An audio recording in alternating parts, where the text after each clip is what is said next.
This song is one of those songs that was written a long time ago. Relatively, but it was a while ago. This is one of my biggest, gifts, my biggest honor to gift to the person who inspired it. Shaman is I think it's a dangerous word right now, and I feel conflicted sometimes putting a song out called Shaman as a white man. But it is genuine and it is true. It's a word that I feel like is getting a little tossed around and degraded over the years now with this whole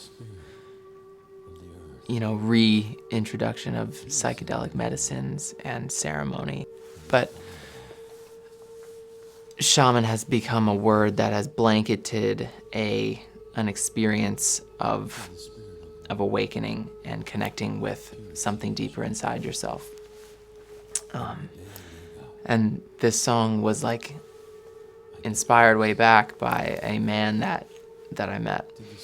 We were at an open mic, and I was gonna perform a couple songs, and we're sitting on the staircase there, and we look down, and there's this man that walks in, and he's it almost looked like slow motion, he just kind of glided in very slowly, and he had, thick bandana on with long hair and big turquoise rings and a big turquoise piece here, and feathers hanging off of his sleeves, carrying a Native American flute, in a traditional bag with the tassels.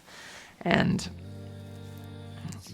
we looked at him, and we looked at each other, and we looked at him, and it was just one of those double takes where it's who is this? And so we introduce ourselves, and we end up totally locking in. I don't even think that I played at the open mic that night. I don't even think that I played. I think that we were just completely engulfed in this conversation with this man, just listening to him. He ended up telling us this incredible story about a projection that he had after communicating with these plants that he grew. It's not my story to fully tell, but just to give you a brief idea of what this man was experiencing. So we ended up, the open mic shut down. As he walked away, he caressed this tree and continued to walk. His name's Chris. Yeah. He inspired a pretty epic song. Pretty epic song.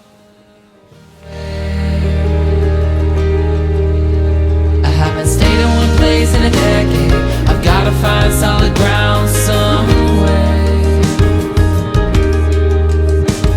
It's midnight, November 28th, ocean breeze blows, hands together I pray. As I cry, oh God, won't you point me somewhere? She said, come to the rolling hills, the medicine is waiting for you there, it will heal, but I don't know if anybody cares. With her broken words unspoken, barefoot, dreaming, sunlight fading, I've been waiting, we all need someone. Shaman sits by the waterfall.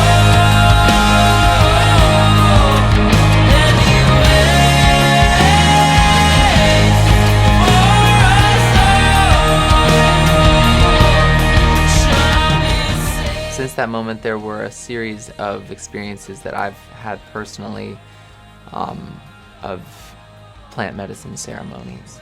And without going too far into it, these experiences were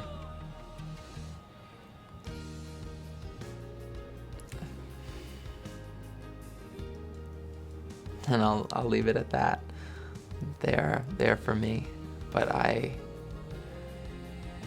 will recommend patience, and I will recommend a strong intention and a strong connection with yourself, if that is something that you are feeling called to do at this time.